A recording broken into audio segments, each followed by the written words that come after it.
Grabe naman tong lugar na to. Wala bang aircon sa bahay ni Lola? Wala eh. Saka sanay na kasi kami na hanging probinsya lang. Malamig naman dito paggabi. Malamig daw. Kaya kayo nangingitim kasi hindi nyo na-experience ang aircon. Tahimik lang si Jessa.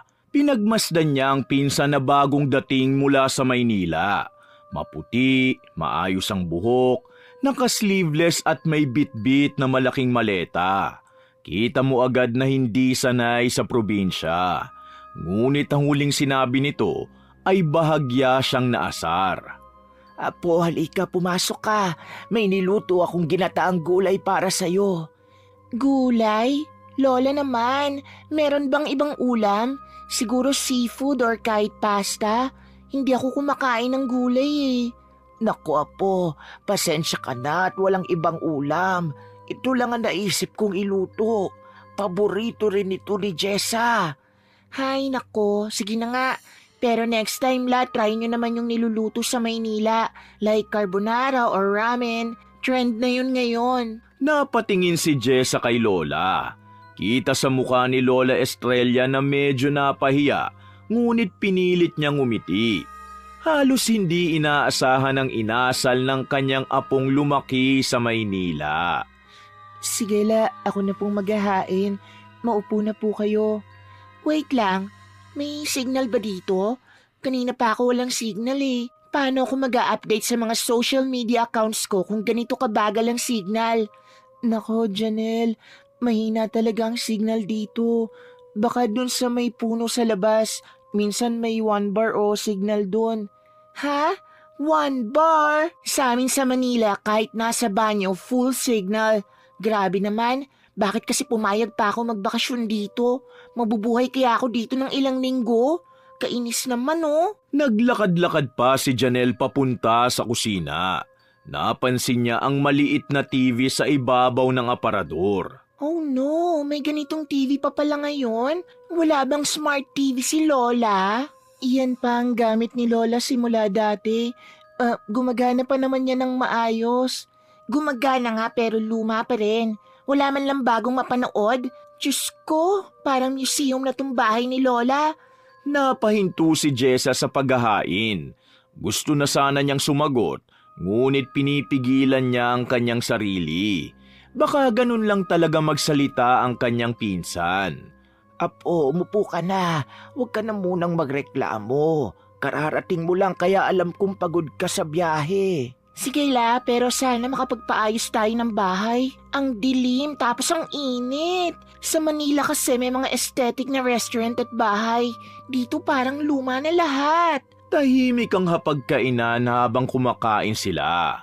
Si Jessa ay tahimik lang at pilit nilulunok ang pagkain. Si Janelle naman ay walang tigil sa karereklamo. Anong tubig to? Huwag mong sabihin galing sa poso. Oo, galing sa puso nga yan, Apo. Malamig yan, kaya masarap inumin. Ayoko niyan, Sa amin, puro mineral water. Alam mo bang pag sanay ka sa purified, masisira ang tiyan mo sa maraming tubig tulad nito? Hindi naman yan madumi. Wala tayong mineral na tubig dito, Apo. Pero kung gusto mo, bukas bibili tayo sa bayan. Okay, sige. Baka kasi magkasakit ako. Sensitive kasi ako sa ganitong klase ng water. Napailing na lamang si Jessa. Pagkatapos kumain ay nagpunta siya sa likod ng bahay para maghugas ng pinggan. Sinundan siya ni Janelle, dala-dala ang cellphone nito. Saan ka nag-school ulit? Hindi ako nag-aaral. Tumutulong lang ako kay Lola sa bahay. Kaya pala. E di ikaw yung tagalaba, tagaluto, tagalinis? Oo, ako nga. Ang hirap no? Sa Manila kasi may washing machine, may vacuum, tapos food delivery lang kami. Ganito kasi ang buhay dito iba sa Maynila. Hindi naman ako sanay sa ganyan. Kawawa ka naman, dapat magpunta ka sa amin. Malay mo, ma-upgrade din ang buhay mo. Tahimik lang si Jessa. Sa isip niya ay hindi niya gusto ang tono ni Janelle na parang minamaliit siya. Kinagabihan, habang nag-aayos si Jessa ng mga kumot ay lumapit ulit si Janelle. Lola, Saan ako matutulog? Diyan sa kwarto ni Jessa. 2 naman ang kama ron, apo. What? Kasama ko siya? Paano yung mga gamit ko? Baka maalikabukan. Araw-araw naman ako naglilinis doon. I mean, iba pa rin. Sanay ako sa malinis na room. May air freshener, may lampshade, may bedsheet na imported, saka baka mamaya mawalan pa ako ng gamit doon. At sino naman ang kukuha? Ako lang naman ang kasama mo. Pasensya na, apo. Probinsya lang to. Wala tayong kakayahan para bilhin ang mga bagay na sinasabi mo. Ay nako, sige na nga. Pero bukas papalitan ko yung bedsheet ha. Hindi ako makakatulog sa madumi. Tumalikod si Jessa at pumasok sa kwarto. Ramdam niya ang inis ngunit tiniis niya. Kinabukasan, maaga siyang nagising. Nilinis niya ang bakuran, nagwalis at nagluto ng almusal. Si Janelle naman ay tulog pa rin at 9:00 na nang bumangon. Lola, wala bang gatas? Ang pait ng kape. Naku, wala akong nabili kahapon. Sa bayan pa kasi may tindahan, apo. Pagtsagaan mo na muna yan. Grabe naman. Sa Manila, 24 hours open lahat ng convenience store. Dito kailangan pang bumiyahe. Kung gusto mo, ako na lang ang bibili mamaya. Sige, pakabili na rin ako ng shampoo na ginagamit ko. Huwag yung local gusto ko yung branded.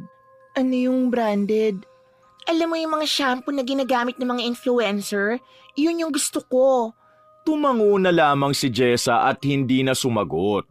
Habang nag-aalmusal ay dumaan si Mang Rudy na kapitbahay nila. Magandang umaga, Aling Estrella. Uy, may bisita ka pala. Ay, oo. Galing pa yan sa Manila. Si Janelle, apo ko. Ay, oo nga. Halatang taga-syudad. Siyempre naman, kita mo naman sa outfit, diba? Hindi katulad dito lahat naka-shorts at tsinelas lang. Ang babaduy! Tumawa si Mang Rudy ngunit halatang napahiya. Si Jessa naman ay napatingin sa pinsan niya ng masama. Parang sumusobra na yata ito. Janelle, hindi mo naman kailangang sabihin yon. At bakit? Totoo naman hindi ko naman sila iniinsulto. Sinasabi ko lang kung anong nakikita ko. Apo, minsan kasi may mga salitang nakakasakit kahit hindi mo sinasadya. Bakit naman sila ma-offend? Iba naman kasi talaga ang lifestyle namin sa Manila. Hindi sumagot si Lola Estrella. Pagkatapos kumain, lumabas si Jessa para magdilig ng halaman. Iniisip ang mga bagay na ipinagyayabang ng kanyang pinsan. Masyado itong mapagmataas at hilig din ito na ikumpara ang sarili sa iba. La, bakit parang ang tagal maluto ng ulam? Sa amin 15 minutes lang may pagkain na. Niluluto pa ni Jessa ang tinolang manok, apo. Hindi naman kasi mabilisan dito. Ang bagal naman kasi ng sistema dito. Sa Manila may delivery apps. Isang pindot lang may pagkain ka na. Tahimik lang si Jessa habang nag-aayos sa kusina. Subalit ramdam niya na dahan-dahan ang kumukulo ang loob niya sa bawat reklamo ng pinsan. Maya-maya, dumaan ang mag-asawang sina Mang Rudy at Aling Feli. Ngiting-ngiti si Aling Feli habang pinupuri ang kagandahan ni Janelle. Sinabi pa nitong parang artista ang dalaga sa taglay nitong ganda at kinis ng katawan. Ay, thank you po. Sanay po kasi ako maayos sa sarili, lalo na sa city. Ay, hindi ka tulad ni Jessa, no? Na palaging abala sa gawaing bahay? Oo nga po pero okay lang. May kanya-kanya naman tayong level sa buhay, di ba? Wala naman akong magagawa kung hanggang kuko ko na lang si Jessa. Tahimik ang lahat. Si Jessa ay pilit nang umiti ngunit halata sa mga mata niya ang sakit. Pag-alis ng mag-asawa, hindi niya na napigilan ng magsalita. Janelle, sana naman wag mo akong maliitin sa harap ng ibang tao. Grabe ka naman, joke lang yun. Ikaw talaga parang wala kang sense of humor. Hindi yun nakakatawa, nakakahiya. Di wag kang mahiya. Alam mo kasi masyado kang emotional. Kaya siguro hanggang ngayon, nandito ka pa rin sa probinsya. Walang direksyon. Janelle, tama na. Hindi mo kailangang ganyanin ang pinsan mo. La, totoo naman Gusto ko lang ma-realize niya na may mas maganda pang buhay sa labas ng baryo nyo. Hindi mo ko kailangang insultuhin para lang mapatunayan yan. Saka, hindi ko naman hinahangad ang buhay sa Maynila. Simpleng babae lang kasi ako at hindi ako katulad mo. Tumahimik si Janelle at umirap bago umalis papasok ng bahay. Naiwan si Jessa sa labas na hawak ang walis at nanginginig ang kamay. Habang pinipigilan ng luha, napansin niyang dumaan sa kalsada ang isang matandang lalaki. Payat, may mahabang balbas at may dalang bayong na puno ng halamang gamot. Napatingin si Jessa sa matanda. Tahimik lang ito habang naglalakad subalit sa bawat hakbang niya may bigat na parang may daladalang lihim. Kilala niya ito, si Tata Teban, ang kilalang manggagamot at mambabarang sa baryo. Hindi pa alam ni Jessa ngunit sa sandaling yun, unti-unti nang nag-aalab ang apoy ng galit sa kanyang dibdib. Apoy na sa mga susunod na araw ay magiging dahilan ng isang desisyon na babago sa lahat. Tahimik ang buong baryo ng gabing yon. Ang mga kuliglig lang ang naririnig sa paligid habang tinatapos ni Jessa ang paghuhugas ng pinggan. Sa loob ng bahay, si Janelle ay abala pa rin sa cellphone. Nagrereklamo tungkol sa mabagal na signal sa pagkain at sa lahat ng bagay. Pagkatapos ng ilang araw na pagtitiis, pakiramdam ni Jessa ay para siyang pinupunit sa loob. Ang bawat salita ni Janelle ay parang kutsilyong dahan-dahang humihiwa sa kanyang pagkatao. Hindi lang siya ang binabastos nito, kundi pati na rin si Lola Estrella, pati ang mismong bahay na kinalakhan nila. Nakatitig si Jessa sa labas, sa kalsadang unti-unting nilalamo ng dilim. Tama na. Sobra na siya. Naalala niya ang matandang lalaking nakita niya nung nakaraang araw, si Tata Teban. Mula pagkabata ay alam ng lahat sa baryo na isa itong magaling na manggagamot at mambabarang. Ngayon, sa unang pagkakataon ay hindi natakot ang naramdaman ni Jessa kundi determinasyon. Mabilis ang hakbang ni Jessa sa madilim na daan. Bit-bit niya ang maliit na supot na may lamang panyo at ilang hibla ng buhok ni Janelle na kinuha niya kanina habang nagsusuklay ito sa tapat ng salamin. Ramdam niya ang kabog ng dibdib niya sa bawat hakbang. Pagdating niya sa bahay ni Tata Teban, naamoy agad niya ang pinaghalong usok ng insenso, kamangyan at luya. Ang paligid ay napapalibutan ng mga tuyong damo at bote ng langis. Bumukas ang pinto bago pa siya kumatok. Ineng, ano sadya mo rito? Magandang gabi po, Tata Teban. Hindi ko na po kaya. Araw-araw niya kaming inaapi ni Lola. Ang sakit na. Sobrang yabang niya at minamaliit ako lagi. Maraming paraan para mapatahimik ang mga katulad niya. Pero tandaan mo na bawat sumpa ay may balik. Sigurado ka ba sa gusto mo? Napalunok si Jessa. Sa isip niya'y bumalik lahat ng alaala. Ang pangungutya, ang pagtawa ng pinsan niya sa harap ng mga kapitbahay at ang pagmamataas. Opo, Tata Teban. Gusto ko siyang turuan ng leksyon. Yun bang maramdaman niya yung sakit na binigay niya sa amin ni Lola? Tumango si Tata Teban. Kinuha niya ang panyo at buhok at inilagay sa isang mangkok na may langis at abo. Bumubulong siya ng mga salita na hindi mawari ni Jessa. May tunog na parang humahaginit na hangin sa loob ng bahay kahit walang bukas na bintana. Sa loob ng ilang gabi ay maririnig niya ang mga bulong ng konsensya. Magsisimula ito sa simpleng insekto. Pero kung lalala ang galit mo, ay lalaki rin ang parusa. Insekto?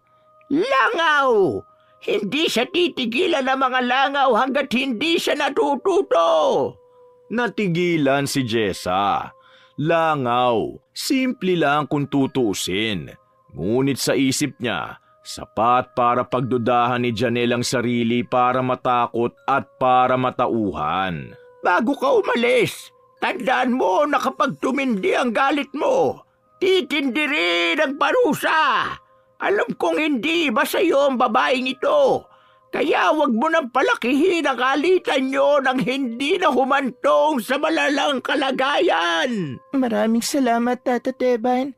Ito po ang perang naipon ko. Sana sapat na po yan. Alis na po ako. Tahimik lang si Jessa habang lumalabas ng bahay. Sa daan pa uwi, ramdam niya ang lamig sa paligid. Ngunit sa loob niya, parang may apoy na lumalagablab sa kanyang dibdib. Pagdating ni Jessa sa bahay ay tulog na si Lola Estrella sa kabilang silid. Si Janelle naman ay nakahiga pa rin sa kama at hawak ang cellphone at nanunood ng video sa mahinang signal. Grabe naman yung bagal ng signal. Nakakabwisit naman sa probinsyang to. Hindi kumibo si Jessa. Pumasok lang siya at humiga sa kabilang kama at nagkunwaring pagod. Ngunit sa isip niya, umaalingaw-ngaw pa rin ang tinig ni Tata Teban. Nang sumapit ang 12:00 ng gabi, biglang bumangon si Janelle. Ano to? Nagkakamot siya ng tenga. May narinig siyang parang ugong na maliliit na pakpak. Akala niya isa lang na langaw. Ngunit nang tumagal ay dumami. Lola, Jessa, may langaw dito! Tumayo si Jessa at nagkunwaring nagulat. Ngunit sa isip-isip niya ay yun na ang simula. Langaw lang yan, huwag mong pansinin. Hindi lang isa, ang dami nila. Nilingon ni Jessa ang pinsan. Hindi siya makapaniwala at totoo nga. Sa paligid ng ulo ni Janelle, may nagkakagulong mga langaw. Nagsisiksikan sa kanyang tenga na parang may hinahanap. Nakakapanindig balahibo. Sinubukan ni Janelle na takpan ang una ng ulo niya. Walang epekto. Inuha niya ang earphones at ipinasok sa tenga.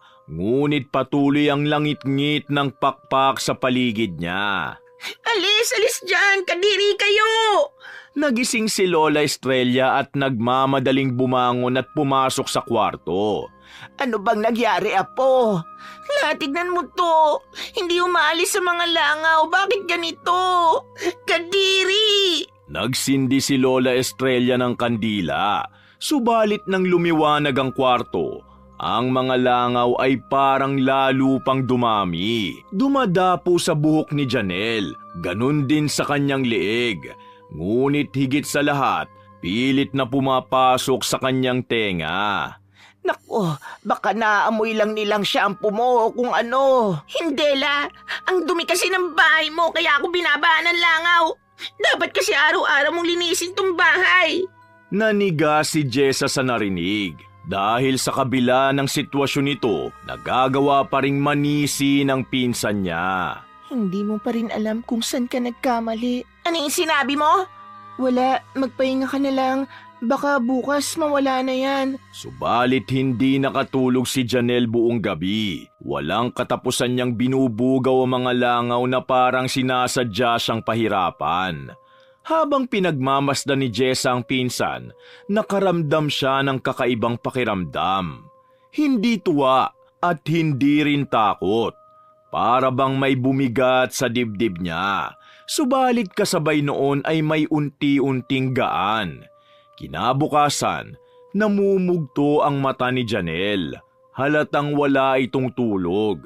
Paglabas sa kwarto ay may dala siyang pamaypay at patuloy pa ring nagrereklamo. Lola, grabe talaga yung mga langaw kagabi. Hindi ako tinantanan. Siguro dahil sa alikabok dito o sa mga basura mo sa labas.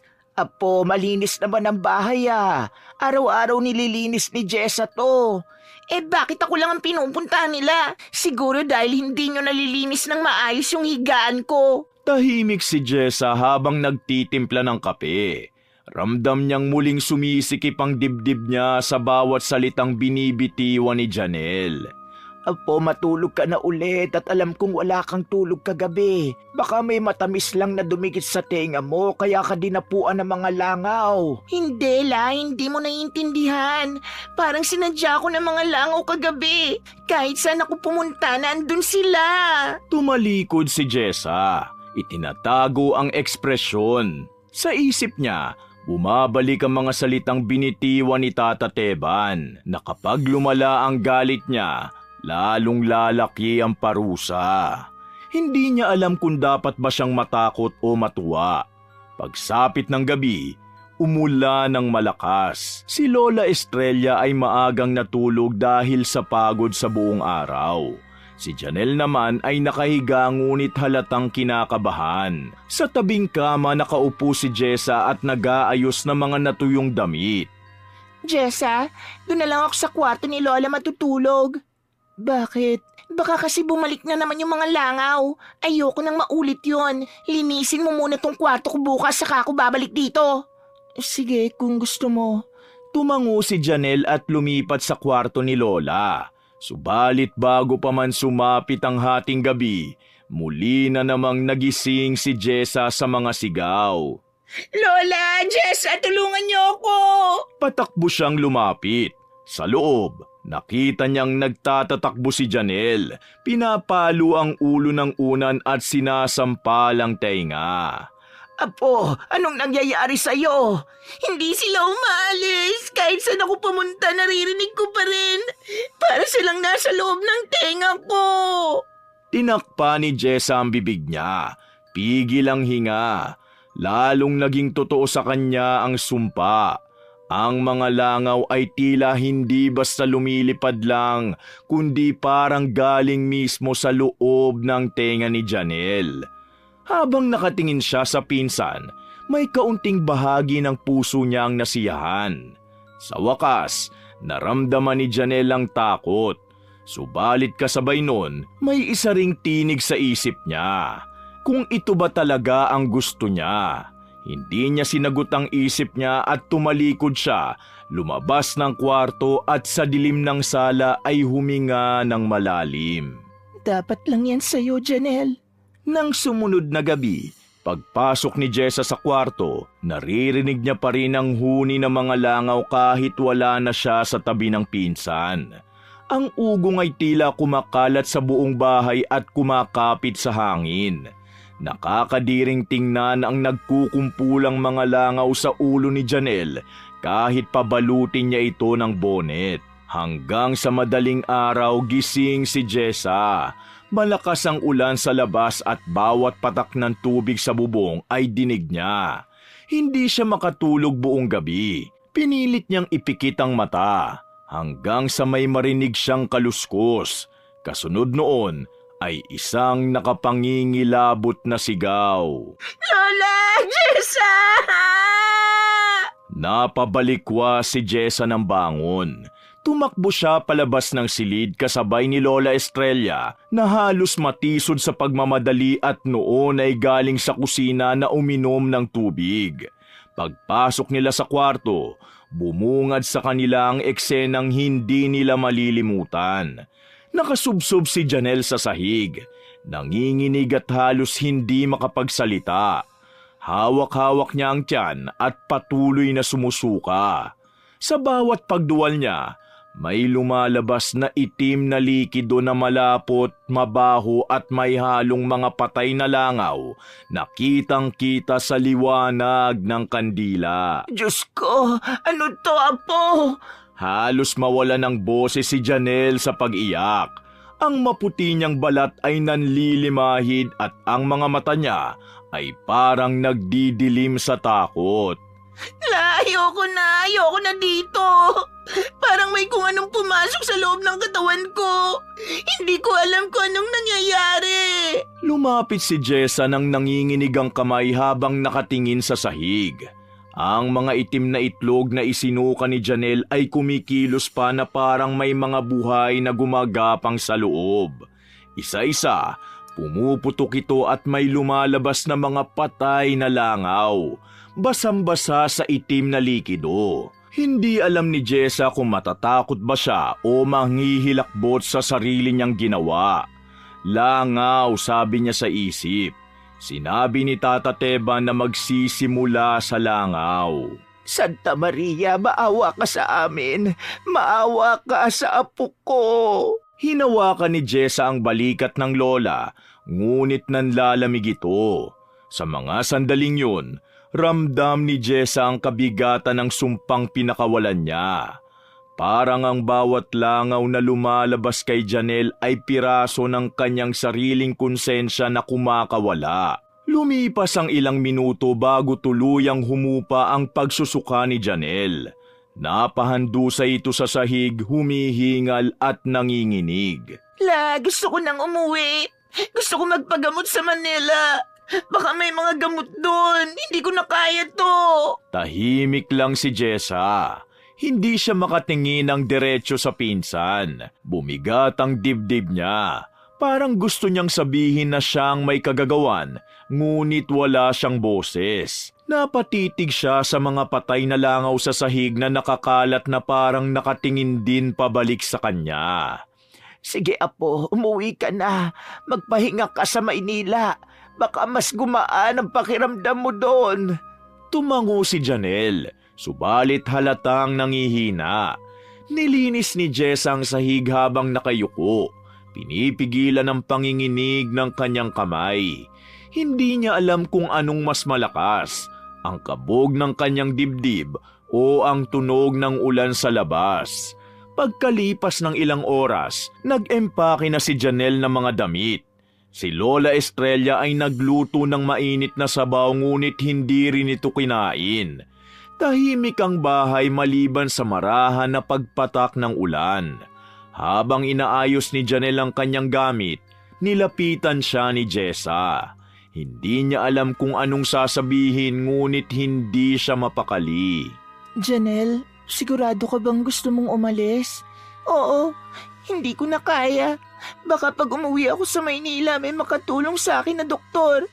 Baka may Lunas pa.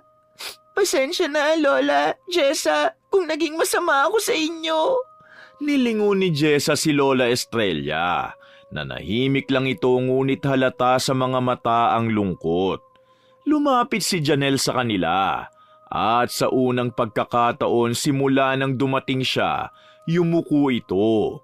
Umiiyak habang humahawak sa kamay ng kanyang lola.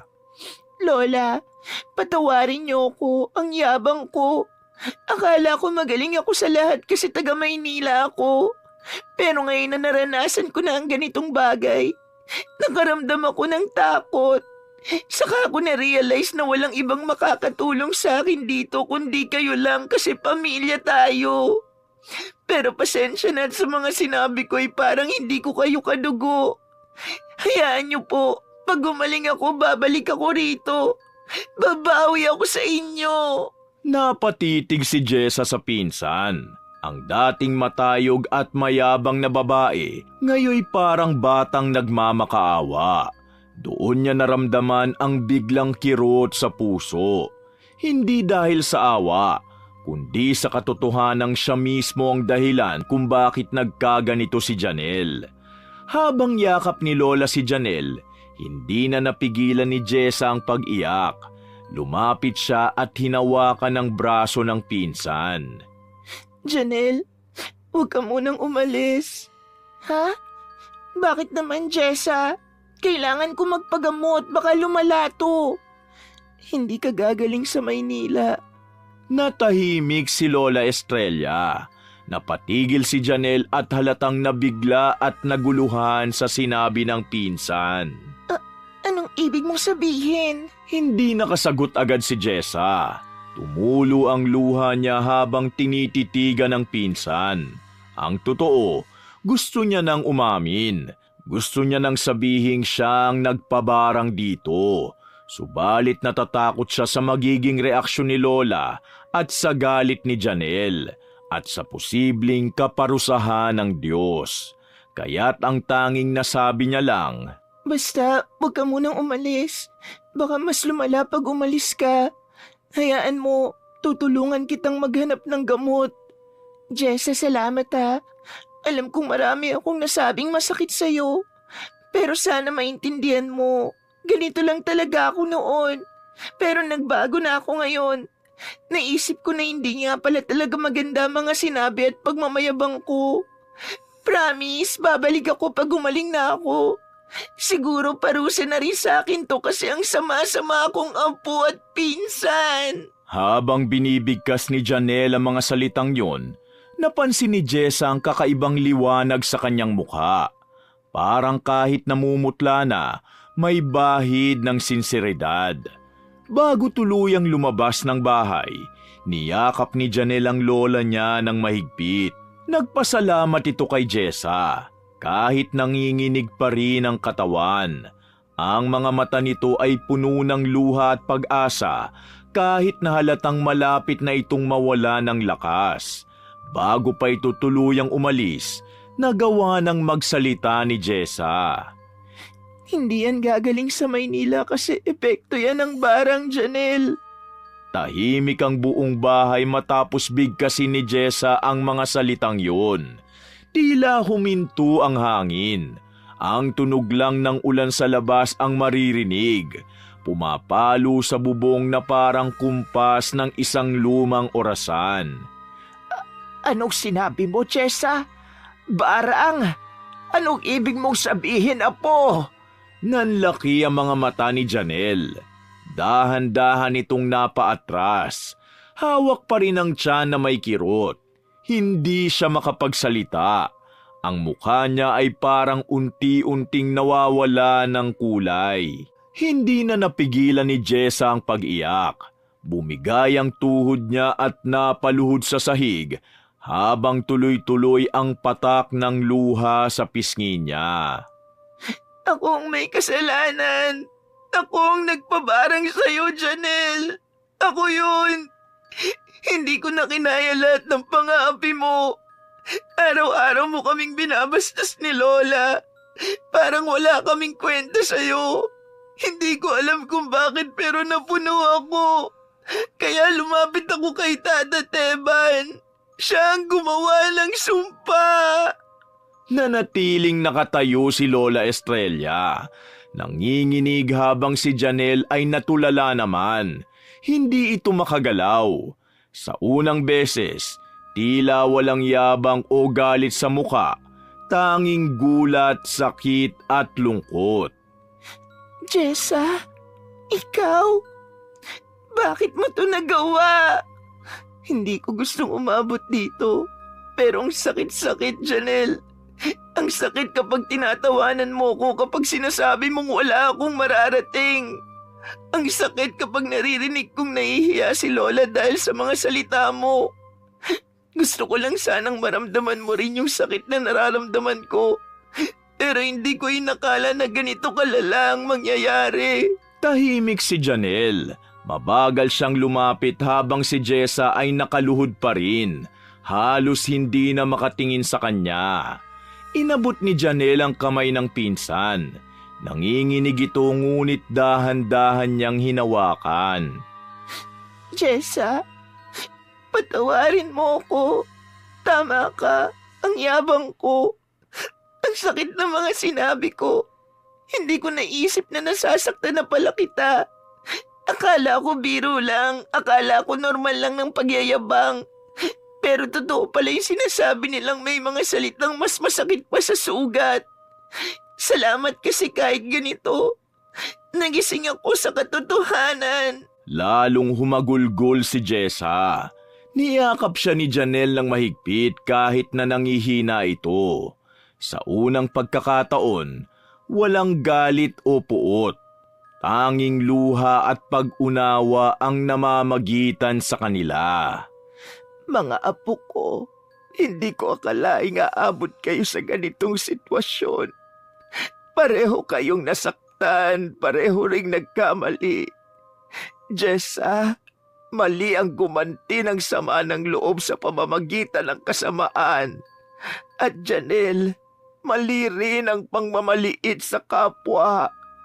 Ang pamilya hindi dapat naglalaban, dapat nagtutulungan. Walang mataas, walang mababa. Lahat pantay. Niyakap ni Lola Estrella ang dalawang apo. Mainit, mahigpit, parang niyayakap din niya ang mga sugat na matagal nang itinatago sa kanilang tatlo.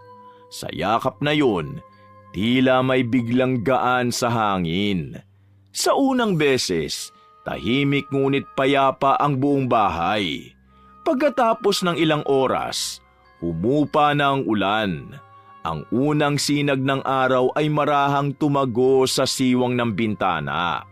Si Jessa ay tahimik lang na nakaupo sa harap ng mesa, hawak ang rosaryo ni Lola. Si Janelle naman ay nakahiga ng nangihina, ngunit may bahid na ng liwanag sa kanyang mukha. Wala na ang mga langaw, wala na ang ugong, ngunit may kaba pa rin sa dibdib ni Jessa. Lola, kailangan kong itama to. Kailangan kong ayusin ang lahat. Kailangan kong pumunta kay Tata Teban. Tumango si Lola Estrella sabay abot ng payong. Si Jessa ay tumayo at kahit nanginginig pa rin ang tuhod, lumakad palabas ng bahay. Pagdating niya roon, tila mas madilim ang paligid kaysa dati. Ang mga halaman sa paligid ay parang nalalanta at ang hangin ay malamig. Bumukas ang pinto kahit hindi siya kumatok tulad nung una.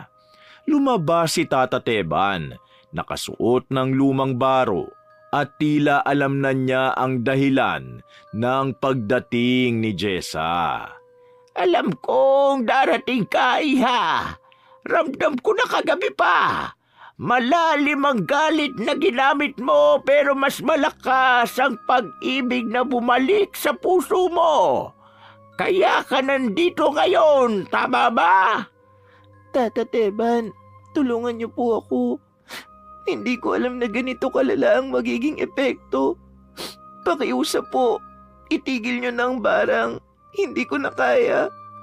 Ayokong masaktan pa si Janelle. Nagsisisi na po ako. Tahimik si Tata Teban. Kinuha niya ang isang lumang garapon na may laman pang abo at buhok. Ito ang parehong bagay na ginamit niya nung gabi ng sumpa. Ang bawat sumpa ay galing sa galit at ang tanging makakabasag nito ay kapatawaran. Pero tandaan mo, Jessa, hindi ako ang tunay na nagtanggal ng sumpa. Ikaw yon ang pinili mong umamin, humingi ng tawad at magmahal muli. Kinuha ni Tata Teban ang garapon, binuksan yun at ibinuho sa lupa. Mula sa abo, lumabas ang manipis na usok na parang hangin na umaakyat sa kalangitan. Kasabay noon, tila humupa ang bigat sa dibdib ni Jessa. Ang simoy ng hangin ay tila mas presko at ang paligid ay nagliwanag. Tapos na ang sumpa. Pero wag mong kalimutan, anak. Ang mga salita at galit kapag ginamit sa mali, may balik yan. Kung gusto mong tunay na lumaya, patawarin mo rin ang sarili mo. Tumango si Jessa. Umiiyak. Lumuhod siya at hinalika ng kamay ng matanda bilang pasasalamat. Maraming salamat po, Tata Teban. Pagkatapos noon ay umuwi na si Jessa. Pagdating sa bahay ay nadatnan niyang nakaupo si Janelle sa may bintana. May hawak na mainit na tsaa. Mahina pa rin ito ngunit nakangiti. Pagkakita sa kanya ay agad itong tumayo. Jessa, ang gaan na ng pakiramdam ko. Wala na yung sakit, wala na yung mga langaw. Parang gumaan na ang paligid. Ngumiti si Jessa at tuluyang napaiyak. Lumapit siya at niyakap muli si Janelle at mas mahigpit pa kaysa kanina. Tapos na ang lahat. Salamat sa pagpapatawad, Janelle. Hindi mo kailangan magpasalamat. Lahat naman tayo nagkakamali eh. Ang importante, natututo tayo. Saka hindi mo rin gagawin sa akin yun kung naging mabuti lang akong pinsan sa'yo. Naiintindihan kita. Salamat kasi dahil sa'yo. Natuto talaga ako. Lumapit si Lola Estrella at tinapik ang balikat ng dalawang apo. Ayan, ganyan ang gusto kong makita. Nagmamahalan at nagkakaunawaan. Apo, tandaan nyo, hindi lahat ng sugat nakikita. Minsan nasa puso. Ngunit sa tamang oras, gumagaling din yan. Ang mahalaga, marunong tayong humingi ng tawad at marunong din tayong magpatawad. Sandaling natahimik ang lahat. Sa labas, unti-unting sumisikat ang araw. Ang ulan ay huminto at ang mga ibon ay muling nagbalik sa mga sanga ng puno. Sa loob ng bahay ay may bagong liwanag na hindi lang mula sa araw, kundi mula sa tatlong pusong muling pinagtagpo ng kapatawaran. Ang galit ay parang apoy na kaya nitong painitin ang puso. Ngunit kapag pinabayaan, sinusunog din ito ang kaluluwa. Ang kabutihan naman, kahit huli nang dumating, laging may kakayahang pawiin ang dilim. At sa huli, walang sumpa ang mas makapangyarihan kaysa sa kapatawaran. Wakas! Grabe naman tong lugar na to. Wala